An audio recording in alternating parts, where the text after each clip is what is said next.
Rápidamente. Estábamos en Inglaterra surgen los puritanos se vienen a América, se establecen en Plymouth y en Massachusetts, ¿va?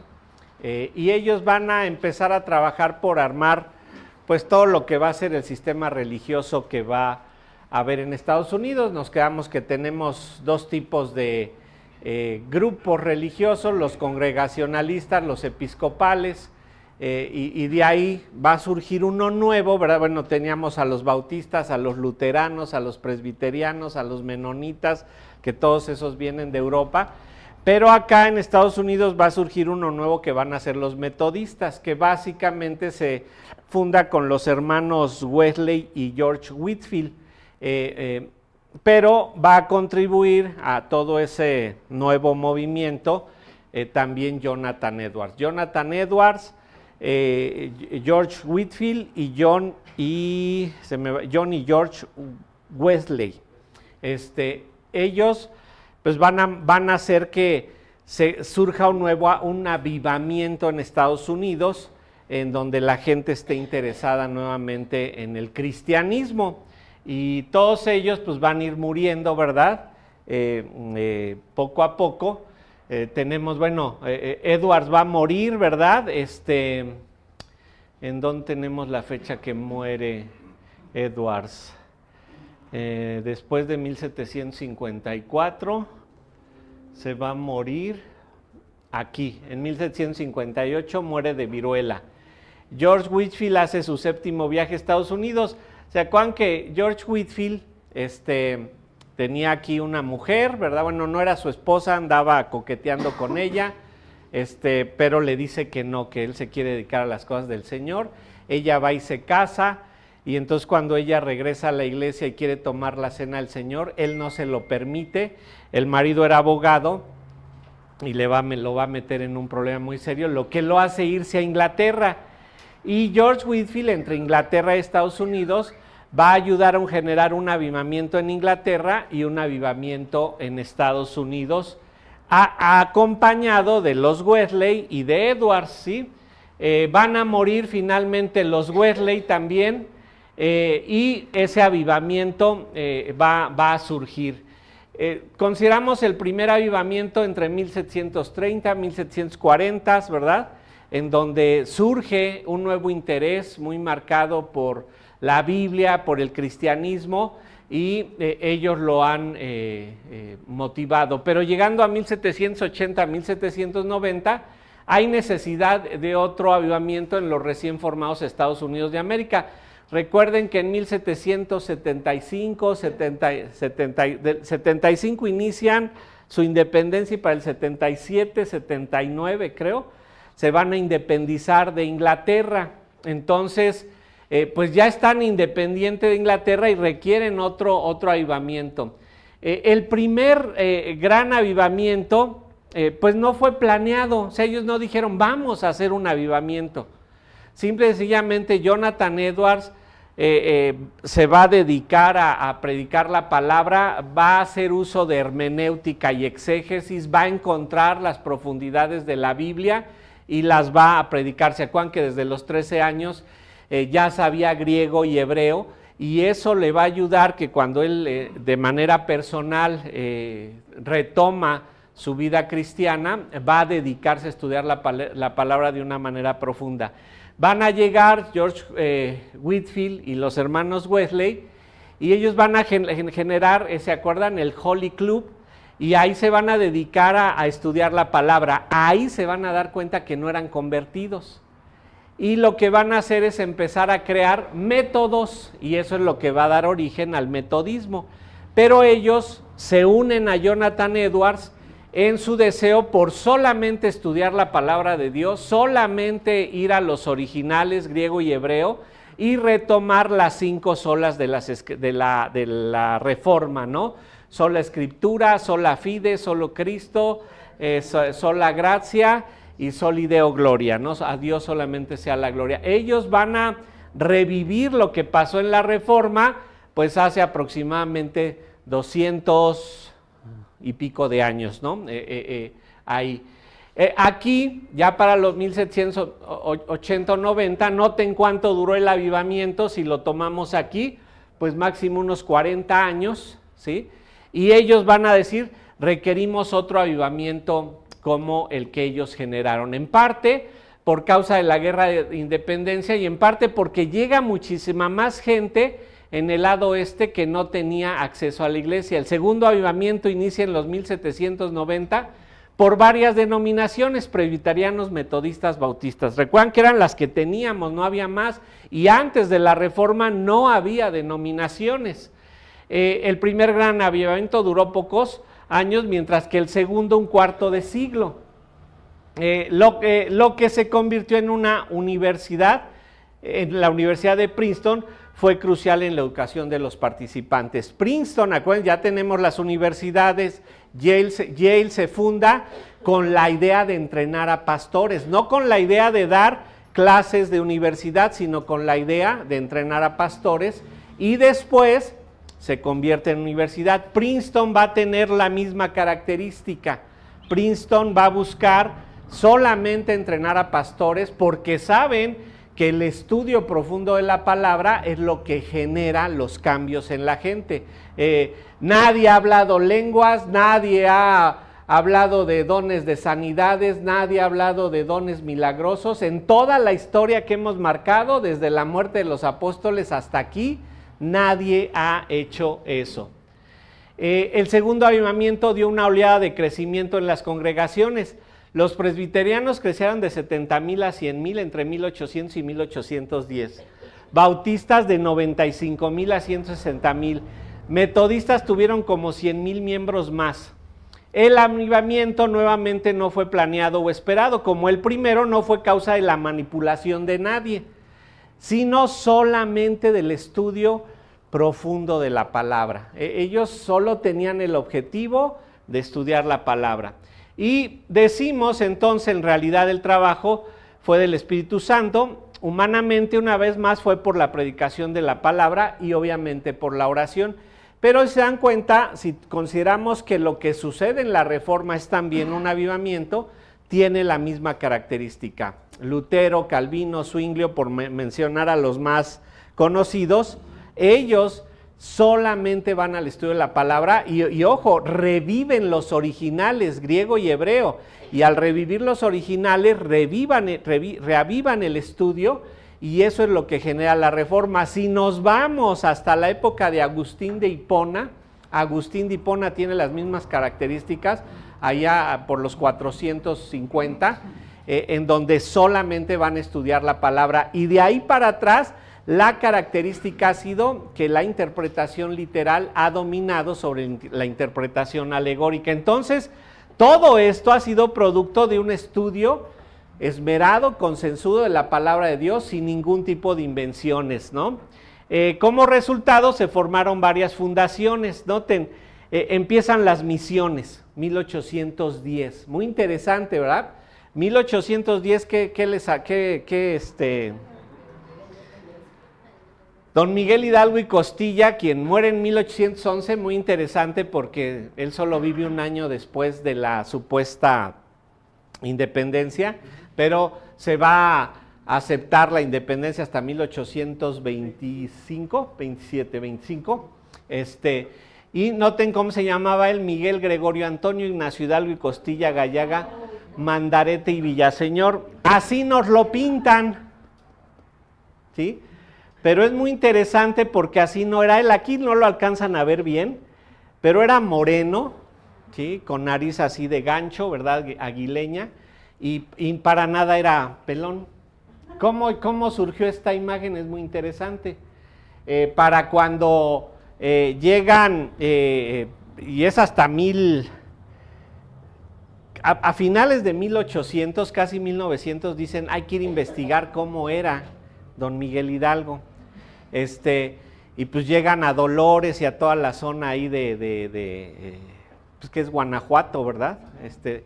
Y preguntan, pues nadie se acordaba cómo era, pues ya habían pasado más de 100 años de su muerte, nadie sabía en realidad cómo era. Y que tenía esta imagen era el acompañante del artista que mandaron para que tomando las palabras de la gente, él generara una imagen, y pues no encuentra nada, y le dicen, pues usted siéntese y usted va a ser don Miguel Hidalgo. Y así surge esta imagen de don Miguel Hidalgo, que la tenemos en los billetes de a 500 y todo, pero estos contrastes son interesantes, porque aquí apenas nos estamos independizando, ¿y quién está generando la independencia? La iglesia, Hidalgo, Morelos, ¿verdad? Acá en Guerrero, y muchos otros que tienen relación con la iglesia católica. Por eso en México, el gobierno cuando piensa en religión, piensa en la iglesia católica y ve la historia y dice, no, a la religión no hay que darle ningún tipo de ayuda porque se nos subleva, pero solo conocen una religión, no conocen el protestantismo. Decíamos que se forman muchas sociedades en Estados Unidos debido a que está creciendo el cristianismo. Surge la Sociedad Bíblica Americana, 1816, y el avivamiento llegó al campus universitarios, incluido Yale, quien era dirigido por Timothy Dwight, nieto de Jonathan Edwards, ¿sí? O sea, noten el impulso del estudio de la palabra. También iniciaron muchos seminarios con la idea de preparar a la gente para el ministerio. Esto era algo desconocido antes. Surge el Princeton Theological Seminary, que hasta la fecha existen. Fuller, existe el seminario. Yale ya no tiene seminario porque lo desbancaron, pero si van a sus instalaciones, ¿verdad? Hay un símbolo ahí que dice que esa universidad surgió para servir a Cristo y lo siguen teniendo ahí. Y entonces nos vamos del avivamiento al avivientalismo, o bien lo que le hemos denominado iglecrecimiento, ¿sí? Les decía yo, hasta antes a nadie le había interesado llenar iglesias. Su énfasis era, vamos a predicar la palabra de manera profunda, clara, precisa, que sea el mensaje que está ahí, y no algo que nosotros adicionamos. Y ese fue el objetivo primordial. Pero esto se va a querer replicar, ¿sí? Les dije, esos dos grandes avivamientos surgieron solo por estudiar la palabra, pero ahora dicen, ¿cómo le hacemos? Y en ese inventar cómo hacer un iglecrecimiento, van a trastornar todo lo que va a ser el cristianismo. En la frontera de Kentucky hubo un avivamiento, pero esto envuelto en un gran número de abusos y excesos. Aquí el fanatismo emocional, la histeria y el desorden tuvo su comienzo. Tales excesos tenían que ver con la personalidad del predicador y con la ignorancia de la gente que llegaba a hacer ahí al avivamiento. Pero esto sirvió a futuros predicadores que usaron la manipulación emocional con la idea de producir avivamientos. Vamos a decir que se dieron cuenta de que si manipulaban a la gente, lograban algún tipo de objetivo. Podemos decir que no confiaron en la palabra de Dios y el Espíritu Santo, sino en alguna metodología para lograr hacer que llegara el evangelio a otros. No pasó lo mismo con los metodistas. Los metodistas generan sus metodologías para el estudio de la palabra y para la aplicación personal. Estos van a generar metodologías para atraer a la gente. Junto con estos excesos, el énfasis del libro de albedrío de los metodistas promovió entre los evangelistas la necesidad de convencer a la gente y persuadirla usando cualquier método que considerara adecuado. ¿Qué querían? Vamos a convencerlos. Entonces vamos a ver cómo le hacemos, pero hay que convencerlos de que se tienen que convertir. No, esto no había surgido antes. Lutero, Calvino, Zwinglio, Agustín, ninguno tuvo esta idea de convencer a alguien. Simplemente estudiaban y había resultados de su estudio. Pastor, ¿ahí entraría como la psicología o las emociones? O sea, Están manipulando las emociones. Como parte de la ilustración, ese movimiento que surge junto con el Renacimiento, un poco después del Renacimiento, ellos dicen, hay que entender que hay emociones. y esas emociones las tenemos que controlar nosotros, y lo van a lograr. Hasta la fecha, muchas iglesias se meten con las emociones de la gente y se logran controlar las emociones de la gente, es una realidad, pero lo que hacen es separarse de la palabra de Dios para lograr algún objetivo pues personal, ¿no? Los metodistas comenzaron con el método del campamento, a pesar de que otras congregaciones lo hallaban necesario. ¿Han oído esto? O sea, llamar a la gente, no solamente a jóvenes, sino llamar a mucha gente a campamentos para tenerlos ahí bombardeándolos de mensajes hasta que llegue ahí el convencimiento de que se tienen que convertir. Noten, estamos ya en los 1800, inicios de 1800, ¿sí? Creyeron que las reuniones masivas daban mejores resultados al evangelismo.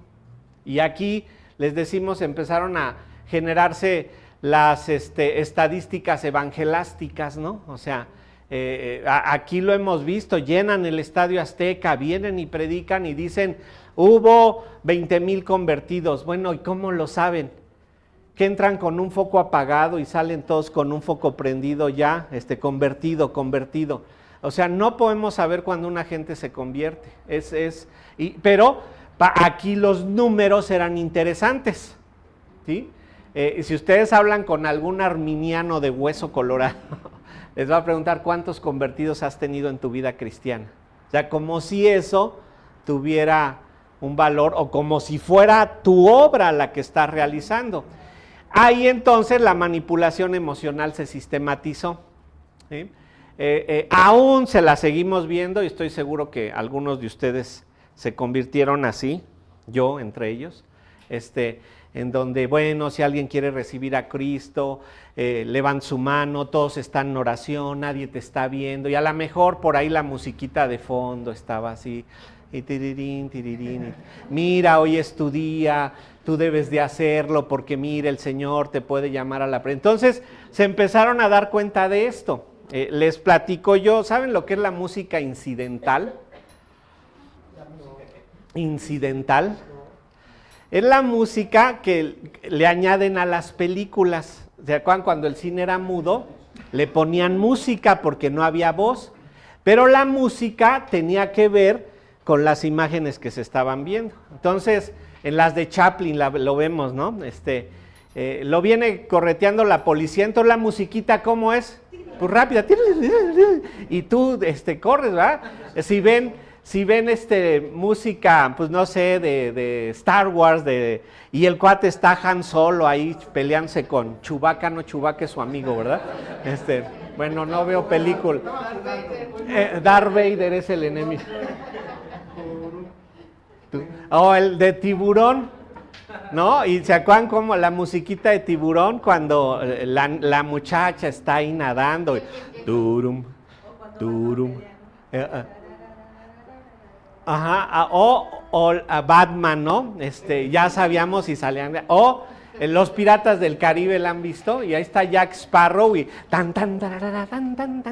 y tú estás, hasta a ti te emociona. Esa música se le llama incidental porque mueve las emociones. Ahora piensen en la música normal, o sea, aunque ustedes no sean de baile ni nada, oyen por ahí un ritmito y empezamos.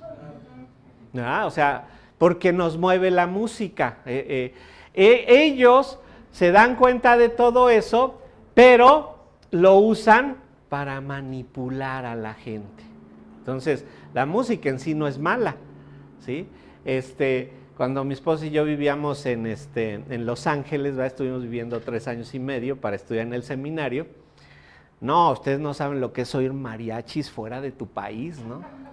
Vaya que te mueve emociones, hasta lloras ahí porque, oye, tiene 3 años que no estoy allá y es muy emocionante, ¿no? Entonces, la música y otros factores tienen una forma de manipular a la gente. Ellos lo fueron encontrando y lo hicieron. Los metodistas encontraron que el calvinismo impedía todo eso.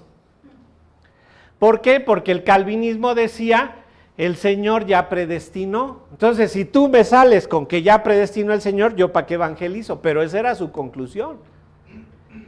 como calvinistas tenemos que evangelizar porque nosotros desconocemos a quien el Señor ya predestinó y tenemos que ir a decirle a la gente, ve y checa, no vaya a ser que a ti te haya el Señor elegido, ¿verdad? No se lo decimos con esas palabras, obviamente, pero les compartimos el evangelio, les hablamos de su necesidad, de la santidad de Dios, de su imposibilidad de agradar a Dios, de la muerte de Cristo a su favor, de la necesidad de su arrepentimiento y de lo que es la salvación. ¿Y quiénes obedecen? Solamente los que han sido predestinados. ¿Pero lo sabemos antes? No tenemos ni idea, pero evangelizamos. Pero ellos dijeron, el calvinismo lo impide y eso hizo que ellos pues lucharan en contra del calvinismo. En adición a su formato de reuniones en campamentos, promovieron la idea de que la gente tenía que caer durante el servicio de evangelismo como señal de que habían tenido una experiencia espiritual. ¿De dónde lo sacan? ¿Dónde está en la Biblia eso? Ellos dicen que cuando Pablo iba camino a Damasco y se encontró con el Señor, cayó del caballo. Entonces ahora, pues todos tienen que caer, ¿verdad? Y eso con modificaciones. Hay lugares donde eso no lo practican. Por ahí andan unos, véanlo en internet, algunos locos que se quitan el saco supuestamente y le hacen a la gente así y la gente se cae, ¿verdad? Porque les está aventando el Espíritu Santo encima. Pero todo esto lo fueron inventando con la idea de manipular a la gente y supieron lo que era la psicosis colectiva y lo empezaron a usar. Iniciaron con la invitación al altar, invitaciones a pasar al frente. Antes no existían. No era, a ver, pasa al frente para que seas salvo. No, o sea, no lo vemos en toda la historia del cristianismo. ¿Qué era? Ven y ve. Te compartimos lo que la Biblia dice y ahora, en efecto, tú tienes que recibir al Señor. ¿Pero qué significa recibir al Señor? ¿Caerse? No, recibir al Señor significa que eres obediente a su palabra. Tener al Señor en tu corazón significa que eres obediente a ella, que deseas estudiarla. Pero ellos prefirieron iniciar las invitaciones al altar, o lo que le llamamos también la banca ansiosa, ¿verdad? Levántate de tu silla, pasa al frente. Y si ustedes conocen los círculos carismáticos, pues de repente ya está toda la gente enfrente y el predicador con mucha emoción está orando por ellos y la gente llora y todo, pero aquí lo practicábamos, pasar al frente y vamos a orar por ti. Y de repente había 2 o 3 que siempre pasaban. Hasta, oh, espérate, tú ya no, tú ya, ¿verdad? Pero esto realmente no es bíblico.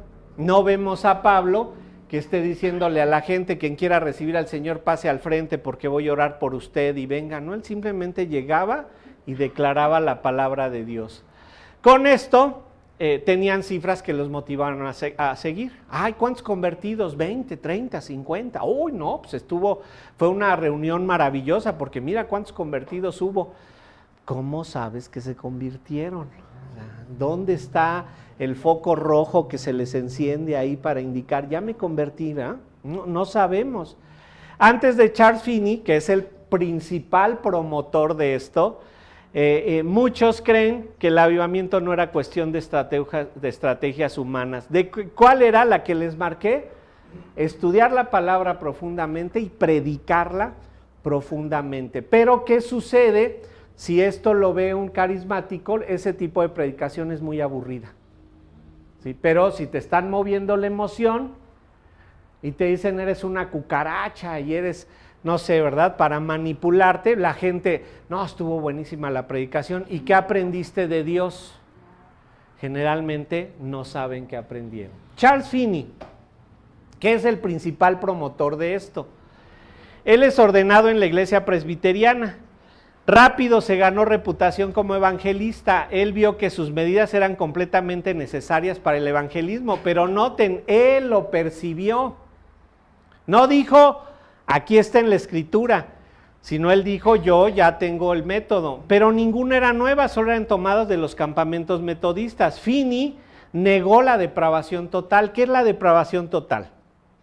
El hombre es incapaz de hacer algo por sí mismo para la salvación, Dios tiene que intervenir. Y Finney dijo, no, pues con se me cae el teatrito, ¿sí? Si les digo, no, pues Dios tiene que intervenir en tu corazón para que seas transformado, ya no es yo te convenzo de que tú tienes que ser creyente. Dijo que el hombre tenía la habilidad suficiente para salvarse a sí mismo. Noten la aberración. Si el hombre tiene la habilidad para salvarse a sí mismo, ¿para qué vino Cristo a morir en la cruz? ¿Para qué lo necesitamos? Si nada más es cuestión de que nos esforcemos y ya lo logramos. Entonces, su cristología, pues perdidos en el espacio. Finney dijo que los avivamientos tenían que ser no solo esperados, sino promovidos por medio de medios diseñados y adaptados especialmente para este objetivo. Entonces, la iglesia, ¿verdad?, tuvo que adoptar metodologías extrabíblicas. Y noten, cuando una iglesia empieza a adoptar metodologías extrabíblicas, va en picada. Va en picada, ¿por qué? Porque entonces ya es lo que funcione, ya no es lo que sea bíblico, sino es lo que funcione. Y tenemos por ahí a Rick Warren con la iglesia con propósito y 40 días con propósito, el joven con propósito, el matrimonio con propósito y no sé qué tantos libros con propósito. Y lo que él promueve es todo este tipo de cosas. Vamos a llenar la iglesia, ¿para qué? Pues para que la iglesia produzca los frutos que ellos quieren. Criticó a aquellos que enseñaron que los avivamientos eran solo por la intervención divina. Él dijo que no eran un milagro, son como la lluvia o el trueno, un terremoto, que llegan sin saber por qué. Los métodos de Finney causaron controversia con el presbiterianismo de Nueva Inglaterra y con todo el cristianismo americano. Provocó una división en las escuelas presbiterianas por calvinismo y arminianismo, ¿sí? Finney afirmaba que sus medidas garantizaban resultados y avivamientos. Pero noten, si ustedes leen libros de Finney, todo se centra en lo que él piensa. Difícilmente expone un texto bíblico. Inventó la oración del pecador, dijo, esto lo puede guiar un padre y así llevar a la salvación a sus hijos. ¿Quién es el que hace la salvación posible? Dios solamente, por medio de Jesucristo, ¿verdad? Pero él dijo, no, un padre le puede dar la salvación a sus hijos. ¿Por qué? Porque él no creía en la depravación total. Él no creía que, como dice Isaías 43:11, la salvación solo pertenece a Jehová. Ian Murray, que es un historiador y biógrafo, todavía vive, dice por qué fueron aceptadas las medidas de Finney. Su visible éxito numérico. O sea, como había resultados numéricos, pues sí, ¿no? O sea, predicó él y tantos levantaron la mano, tantos pasaron al frente, tantos no llenaron una tarjetita. Entonces, vamos a decir que su trabajo tenía resultados. Los cristianos lo demandaban y el verlo era emocionante. Y noten, eso es hasta la fecha. A veces nos llega gente, pastor, es que usted tiene que ir a hablar con mi familiar. Mire, entendemos, a veces lo que sucede es que cuesta trabajo hablar con un familiar, pero no depende de quién le hable. No tiene que ser un pastor el que va a hablar con alguien para que se convierta. A veces tenemos más resultado evangelista en nuestros primeros años de convertidos que ya cuando vamos avanzando.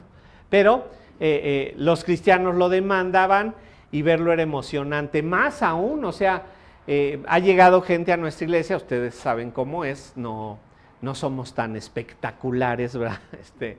Y que se han puesto a orar por nuestra iglesia porque aquí tenemos apagado al Espíritu Santo, ¿no?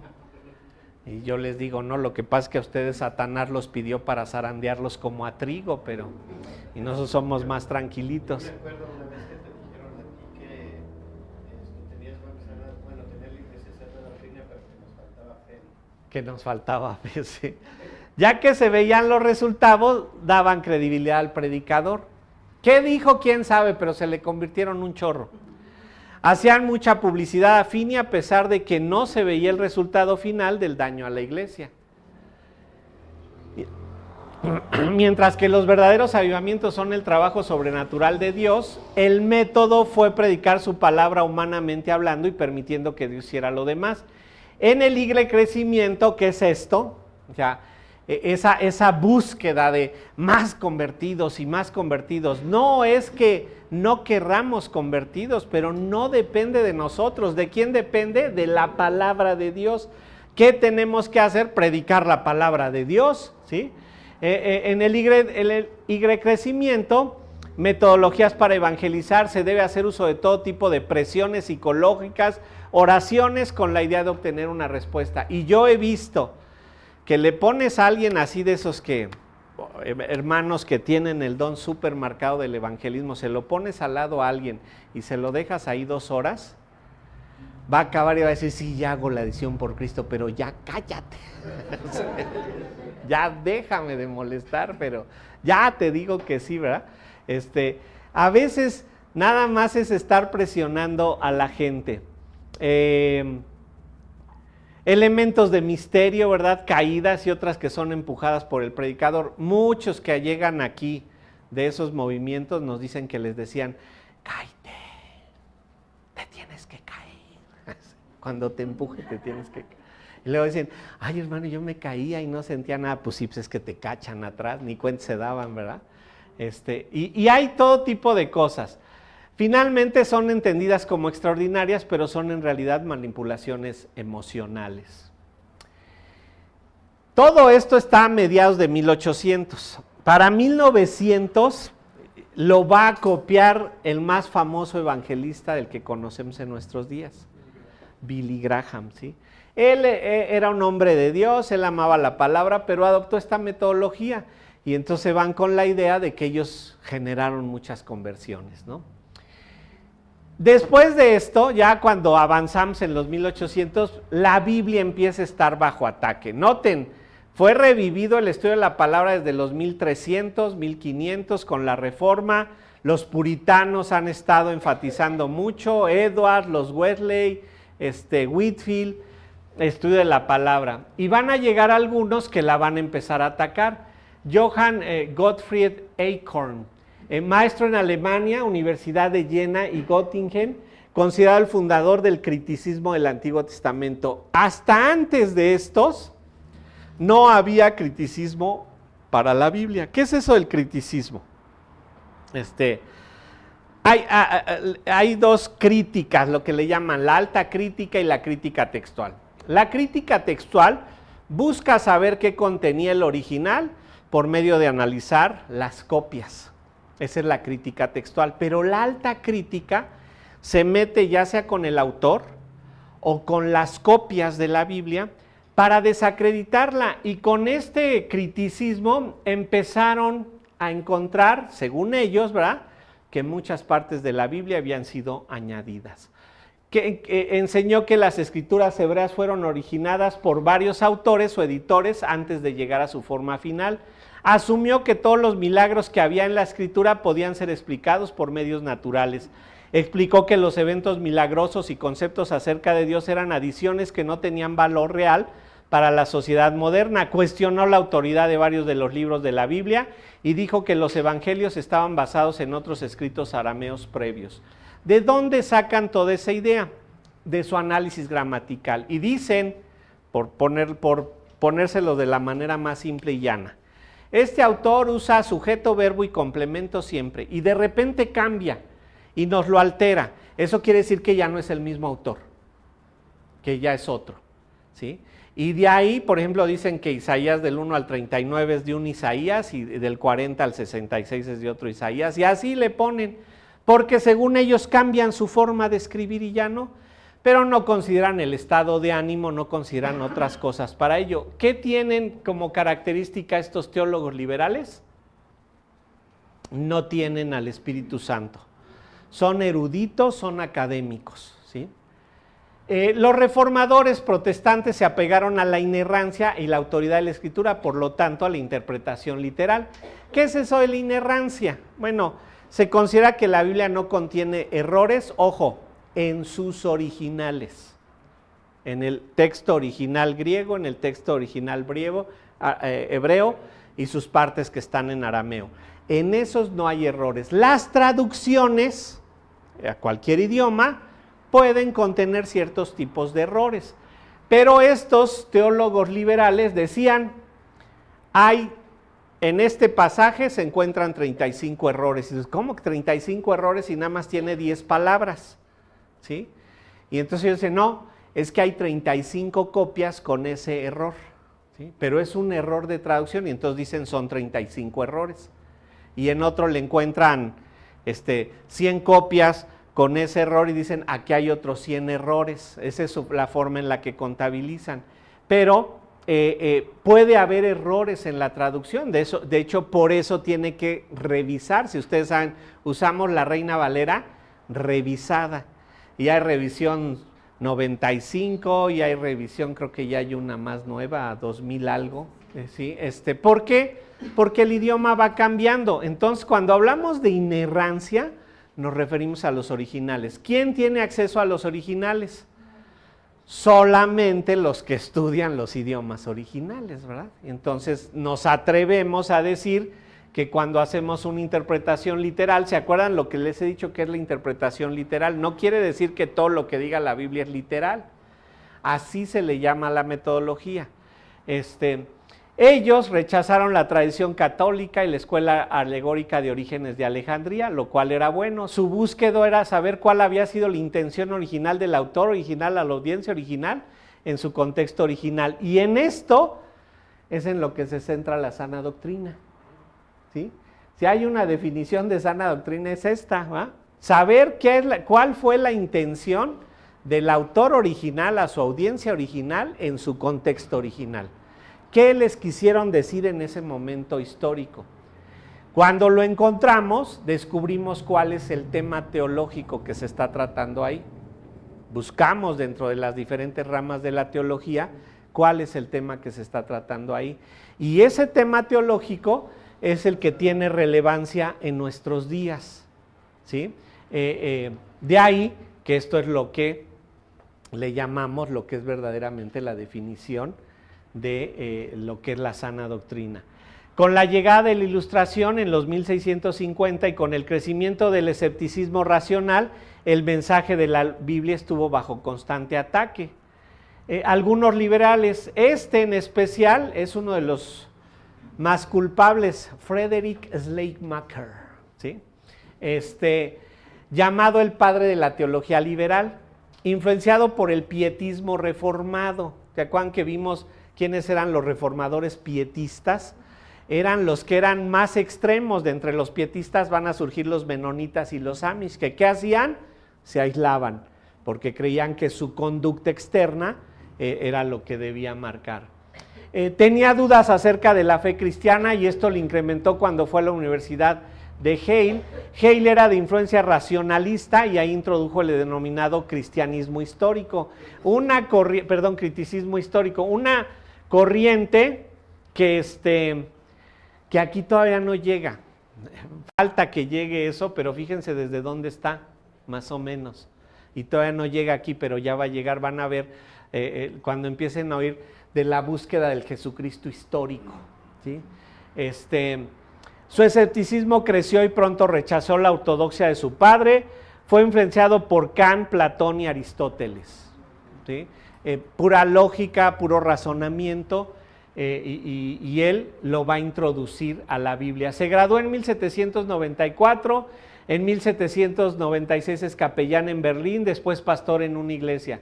Durante ese tiempo es influenciado por el romanticismo, lo que lo lleva a enfatizar la emoción y el sentimiento en sus escritos. Es decir, es más importante la emoción que tú sientes en la Biblia, la emoción que tú percibes de la Biblia, ese sentimiento que te provoca. De 1804 a 1807 sirve como profesor de teología en Yale. En 1810 se funda la Universidad de Berlín y comienza a enseñar ahí. Defiende la fe diciendo que la base no son la razón o las ideas, no era el compromiso con la autoridad de la Escritura, sino una conciencia religiosa. Y noten todo lo que está tirando. Y eso de conciencia religiosa va asociada con la emoción y con el sentimiento.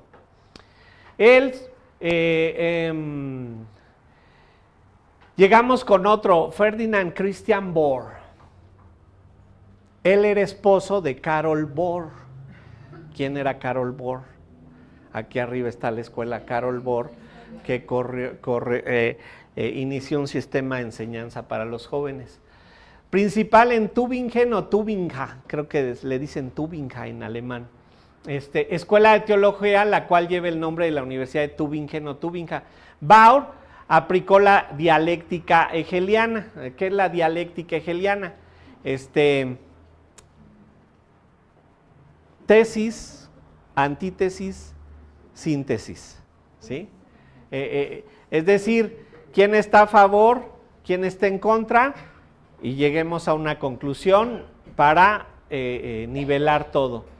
Para él la tesis era Pedro, la antítesis era Pablo, y el cristianismo era la síntesis de judaísmo con cristianismo, ¿sí? ¿Por qué? Porque a Pedro lo consideraba netamente judío y a Pablo pues asociado más con los gentiles, ¿no? Para él muchos de los libros de la Biblia eran invenciones humanas. No aceptaba la inspiración de la Biblia y noten, son teólogos liberales. ¿Qué tienen? No, más bien, ¿cuál es su característica? No tienen al Espíritu Santo, ¿sí? Son herejes. Para él muchos de los libros eran invenciones humanas, fue de mucha influencia, pero no duró mucho. Ahora ha sido fácil desacreditarlo con descubrimientos arqueológicos. ¿Qué sucede con ellos? Que obvio entran con una idea académica, intelectual a la Biblia, no tratando de ver su fe ahí. Otros, Albert Rich, decía que Lucas era invención de Marción, enfatizó que la fe no se basaba en hechos históricos, sino en el valor de los juicios de los creyentes. Esto es lo que les hablo de la búsqueda del Jesucristo histórico. Ellos van a empezar a decir, lo importante es cómo lo percibió la gente en su momento histórico. Entonces, los de la época medieval percibieron a Jesucristo de un modo, después de la época medieval lo percibieron de otro, y en cada etapa lo vamos percibiendo de diferente forma. Entonces, la Biblia no interesa, sino lo que nosotros percibimos de Jesucristo. Y esto, les digo, todavía no ha llegado a México, pero dejen que crezca más el cristianismo y va a llegar.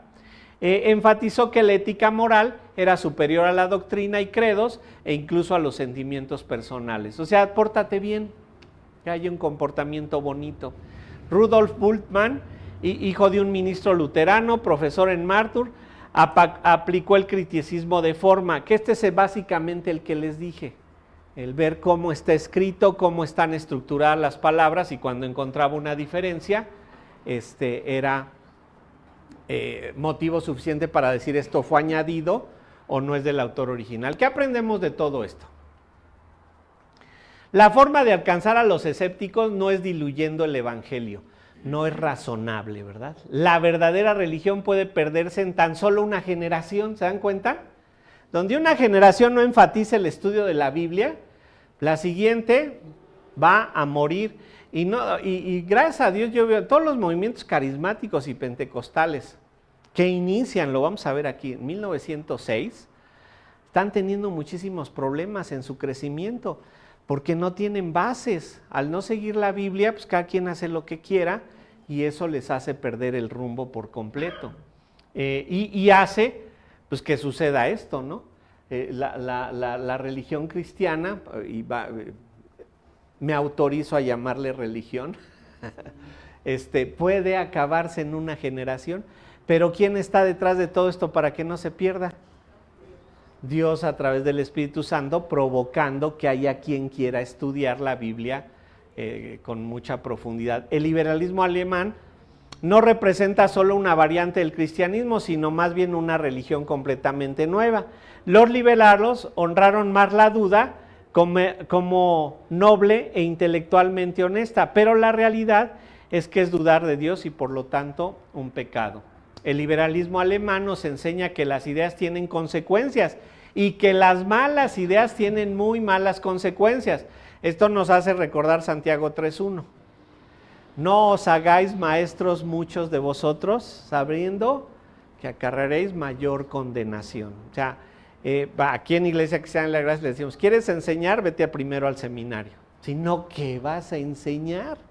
O sea, lo que se te haya ocurrido ahí nada más. El evangelio social de los liberales sigue vivo y es parte principal de muchas iglesias. Esto es el evangelio social, hacer algo por la gente para que la gente venga, ¿verdad? La alta crítica está basada en sabiduría humana, que va completamente en contra de la sabiduría de Dios. El lugar de la alta crítica es alta necedad, hay mucho peligro en volverse un académico. Bueno, nos vamos a quedar ahí, pero nada más introducción. El evangelio va a empezar a avanzar a partir de 1850.